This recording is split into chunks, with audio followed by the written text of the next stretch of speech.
আসসালামু আলাইকুম। আজ সোমবার ৯ আষাঢ় ২৬শে জিলহজ ২৩শে জুন।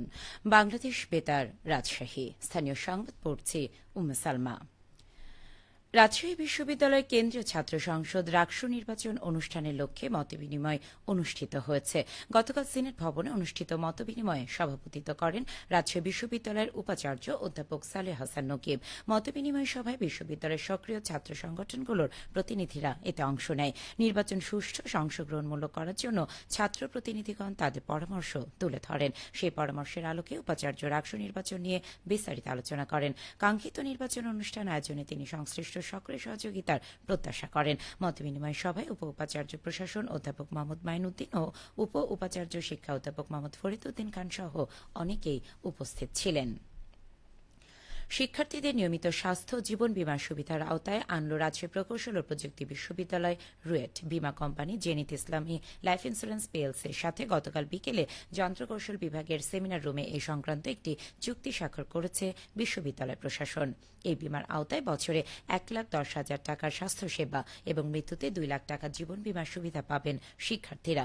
চুক্তি স্বাক্ষর অনুষ্ঠানে প্রধান অতিথি ছিলেন রুয়েট উপাচার্য অধ্যাপক ড এস এম আব্দুর রাজ্জাক। এ সময় উপাচার্য বলেন, এই স্বাস্থ্য ও জীবন বীমা সুবিধা শিক্ষার্থীদের জন্য গুরুত্বপূর্ণ পদক্ষেপ। শিক্ষার্থীদের সুস্থতা ও নিরাপত্তা নিশ্চিত করতে এই চুক্তি সহায়ক ভূমিকা পালন করবে। নাটোরে বিএসটিআই মান সনদ গ্রহণ না করে মিষ্টি উৎপাদন এবং বিপণন করার দায়ে ২ মিষ্টি ব্যবসায়ী প্রতিষ্ঠানকে ২০,০০০ টাকা জরিমানা করেছে ভ্রাম্যমাণ আদালত। গতকাল জেলা প্রশাসন এবং বিএসটিআই পরিচালিত অভিযানের নেতৃত্ব দেন জেলা প্রশাসনের নির্বাহী ম্যাজিস্ট্রেট মোহাম্মদ রাশেদুজ্জামান। শহরের নিচা বাজার এলাকায় পরিচালিত অভিযানে শিলা মিষ্টি বাড়ি এবং মৌচাক মিষ্টান্ন ভাণ্ডারকে ১০,০০০ টাকা করে জরিমানা আরোপ করা হয়। বিএসটিআই আইন ২০১৮ অনুযায়ী এ জরিমানা করা হয় বলে জানান বিএসটিআই রাজশাহী বিভাগীয় কার্যালয়ের ফিল্ড অফিসার মোহাম্মদ দেলার হোসেন। এদিকে চালের বাজার মনিটরিং এবং সিগারেটের অতিরিক্ত মূল্য নেওয়া সহ নানা অনিয়মের অভিযোগে বেশ কয়েকটি দোকানে অভিযান চালিয়ে জরিমানা আদায় করেছে জাতীয় ভোক্তা অধিকার সংরক্ষণ অধিদপ্তর। গতকাল পাবনা শহরের বড়বাজার এলাকায় এ অভিযান চালানো হয়। এতে নেতৃত্ব দেন জাতীয় ভোক্তা অধিকার সংরক্ষণ অধিদপ্তর পাবনা কার্যালয়ের সহকারী পরিচালক মাহমুদ হাসান রনি। তিনি জানান, সিগারেটের অতিরিক্ত মূল্য, ট্যাক্স ছাড়া আমদানিকৃত সিগারেট বিক্রি ও ভাউচার না রাখার অপরাধে তামিম স্টোরকে মালিককে ১০,০০০ টাকা এবং মিনিকেটের নামে মিথ্যা বিজ্ঞাপন দিয়ে চাল বিক্রি করা ও বস্তার গায়ে খাদ্য অধিদপ্তরের নির্দেশনা না মানায় ৪ চাল দোকানিকে ৫,০০০ টাকা করে জরিমানা করা হয়। নওগাঁর বদলগাছিতে কৃষক দলের উদ্যোগে আসন্ন এইচএসসি পরীক্ষার্থীদের মাঝে শিক্ষা উপকরণ বিতরণ করা হয়েছে। গতকাল উপজেলার কোল আদর্শ ডিগ্রি কলেজ হলরুমে অনুষ্ঠানে প্রধান অতিথি ছিলেন জেলা কৃষক দলের সদস্য সচিব এটিএম ফিরোজ তুলু। অনুষ্ঠানে স্থানীয় বিভিন্ন শিক্ষা প্রতিষ্ঠানের ১৩০ জন পরীক্ষার্থীকে কলম, স্কেল, পেন্সিল ও অন্যান্য শিক্ষা উপকরণ প্রদান করা হয়। এ সময় শিক্ষার গুণগত মান উন্নয়নে সমাজের সকল শ্রেণী পেশার মানুষের মাঝে পরামর্শমূলক বক্তব্য প্রদান করেন বক্তারা। সিরাজগঞ্জে অগ্নিকাণ্ডে ক্ষতিগ্রস্ত বিএনপি কর্মী জহুরুল ইসলামকে আর্থিক সহায়তা প্রদান করেছেন জেলা বিএনপির সাংগঠনিক সম্পাদক মির্জা মোস্তফা জামান। গতকাল বিকেলে ক্ষতিগ্রস্ত কর্মীর বাড়িতে গিয়ে অর্থ সহায়তা প্রদান করা হয়। গত শুক্রবার গভীর রাতে বৈদ্যুতিক শর্ট সার্কিট থেকে সৃষ্ট আগুনে স্থানীয় বিএনপি কর্মী জহুরুল ইসলামের বাড়ির ৩টি কক্ষ পুড়ে যায়। সেই সঙ্গে পুড়ে যায় নগদ ২.৫ লক্ষ টাকা।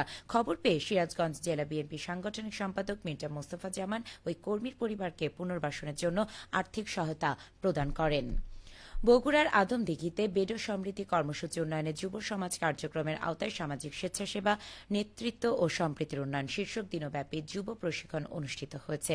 গতকাল বেডো সমৃদ্ধি কর্মসূচির আদমদিঘি উপজেলা ইউনিট কার্যালয়ে পল্লী কর্মসহায়ক ফাউন্ডেশনের সহযোগিতায় এই প্রশিক্ষণের কার্যক্রম অনুষ্ঠিত হয়। প্রশিক্ষণ প্রদান করেন সহকারী উপজেলা যুব উন্নয়ন কর্মকর্তা কুতুবুল আলম ও দমদমা জামে মসজিদের ইমাম মাওলানা মোহাম্মদ আনিসুর রহমান। এ সময় বক্তারা বলেন, সমাজের সুবিধা বঞ্চিত মানুষের জীবনযাত্রার মান উন্নয়নে সমাজের যুবকদের এগিয়ে আসতে হবে। সমাজের মধ্যে সম্প্রীতি ও নেতৃত্ব গড়ে উঠলে আগামীর প্রজন্ম সঠিক দিক নির্দেশনা পাবে।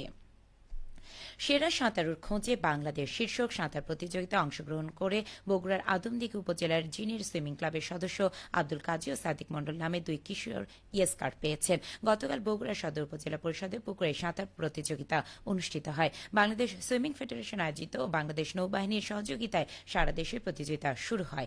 আদমদিঘি উপজেলার জিনের সুইমিং ক্লাবের ১৬ জন কিশোর সাঁতার প্রতিযোগিতায় অংশগ্রহণ করে। এর মধ্যে ২ কিশোর ইয়েস কার্ড পায়। সবশেষে আবহাওয়া।